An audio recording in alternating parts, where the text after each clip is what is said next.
అందరికీ నమస్కారం అండి. తెలంగాణ రాష్ట్ర ప్రభుత్వ ఉద్యోగులకు సంబంధించి రెండో పీఆర్సీతో పాటుగా పెండింగ్లో ఉన్నటువంటి డిఏ బకాయిల చెల్లింపులకు సంబంధించి ఇంపార్టెంట్ అప్డేట్స్.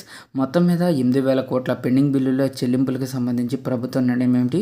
ఉద్యోగులు అయితే మెరుగైన ఫిట్మెంట్ కోసం పోరాటాలు అయితే స్టార్ట్ చేస్తున్నారండి. సో ఈ వీడియోలో అసలు పీఆర్సీ గురించి, అలాగే పెండింగ్లో ఉన్నటువంటి బిల్స్ గురించి ఇంపార్టెంట్ అప్డేట్స్ అయితే రావడం జరిగింది. సో ముందుగా వీడియోని సపోర్ట్ చేసే వారందరూ కూడా వీడియోని ఒక లైక్ చేసి మీ తోటి ఉద్యోగ మిత్రులకు వీడియోని అయితే షేర్ చేయండి.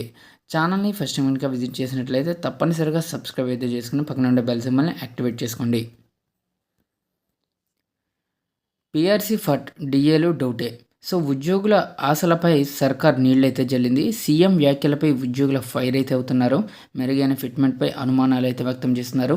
రిటైర్మెంట్ బెనిఫిట్స్ బిల్లులతో పాటు డిఏలు పీఆర్సీ కోసం కోర్టుకు వెళ్లాల్సిన పరిస్థితి అయితే వచ్చిందని చెప్పేసి ఉద్యోగులు వాపోతున్నారు. తెలంగాణలో తప్ప దేశంలో మరెక్కడా ఏ రాష్ట్రంలో కూడా పెండింగ్లో 5 డిఏలు లేవని, కేవలం 3 రాష్ట్రాలు మాత్రమే ఉద్యోగులకు డిఏ బకాయి పడ్డాయని, కేంద్ర ప్రభుత్వం ప్రతి 8 నెలలకు ఒకసారి టెన్షన్గా డిఏ విడుదల చేస్తుంది. కానీ మన దగ్గర 5 డిఏలు పెండింగ్లో ఉన్నాయి. జూలై వస్తే ఉద్యోగులకు మరో డిఏ బకాయి పడ్డటే. ఇక పీఆర్సీ గురించి ఊసేలేదండి.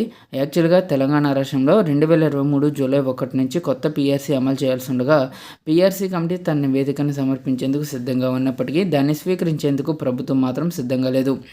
దీంతో డిఏలు మెరుగైన ఫిట్మెంట్ కోసం ఉద్యోగులు పోరాటానికి సిద్ధమవుతున్నారు. ఇప్పటికే 8,000 కోట్ల బిల్లులు పెండింగ్లో ఉన్నాయి. సిపిఎస్ ఉద్యోగుల వాటా కింద మరో 2,000 కోట్లు కూడా పెండింగ్లో ఉన్నాయి. దీంతో రిటైర్మెంట్ బెనిఫిట్స్ కోసం ఉద్యోగులు హైకోర్టును ఆశ్రయిస్తున్నారు. రేపు డిఏలు పీఆర్సీల కోసం కూడా కోర్టుకు వెళ్లాల్సిన రోజులు వస్తాయేమోనని ఉద్యోగ సంఘాల నేతలు వ్యాఖ్యానిస్తున్నారంటే పరిస్థితి ఎంత తీవ్రంగా ఉందో అర్థం చేసుకోవచ్చు.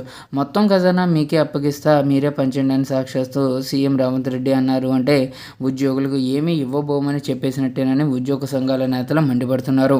ఉద్యోగుల్లో తీవ్ర వ్యతిరేకత నెలకొంది. దీపావళి తర్వాత ఆర్థికేతర డిమాండ్లు, ఏప్రిల్ తర్వాత ఆర్థిక పరమైన డిమాండ్లను పరిష్కరిస్తామని ప్రభుత్వం గతంలో హామీ ఇచ్చింది. జేఏసీ నేతలు 54 డిమాండ్లను సర్కారు ముందుంచారు.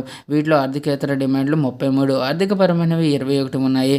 తొలుత ఆర్థికేతర డిమాండ్లపై పరిష్కరించాలని ఉద్యోగ సంఘాలు కోరినప్పటికీ ప్రభుత్వం నుంచి స్పందన అయితే రాలేదు. ఇప్పటికే దీపావళితో పాటుగా కొత్త సంవత్సరం సంక్రాంతి కూడా పోయి ఉగాది రాబోతుంది. కానీ ఉద్యోగ సంఘాల డిమాండ్లలో ఇప్పటి వరకు ఒక్కటి కూడా పరిష్కారం కాలేదు. ఇక ఆర్థికేతర డిమాండ్లపైన ప్రభుత్వం పరిష్కరించలేకపోయింది. ఇక ఆర్థికేతర డిమాండ్లను కూడా పరిష్కరించకపోతే ఎట్లా అని చెప్పేసి ఉద్యోగ సంఘాల నేతలు ప్రశ్నిస్తున్నారు. ఇక ఉద్యోగుల సమస్యలు విన్నవించేందుకు వెళ్లిన తమను మంత్రులు, ఐఏఎస్ అధికారులు అవమానించినట్టు ఆరోపిస్తున్నారు. ఈ అవమానాలతో పాటుగా డిమాండ్ల పరిష్కారంలోనూ సర్కార్ వ్యవహరిస్తున్న తీరుపై తీవ్రంగా రగిలిపోతున్నారు. సో ఈ విధంగా పీఆర్సీ ఫర్ డిఏలు డౌట్ అంటూ ఒక ఆర్టికల్ అయితే పబ్లిష్ చేయడం జరిగిందండి. సో ఇదండి వాళ్ళ ఎంప్లాయీస్ సంబంధించిన తాజా updates. For more updates subscribe to our channel. Thanks for watching. Have a nice day.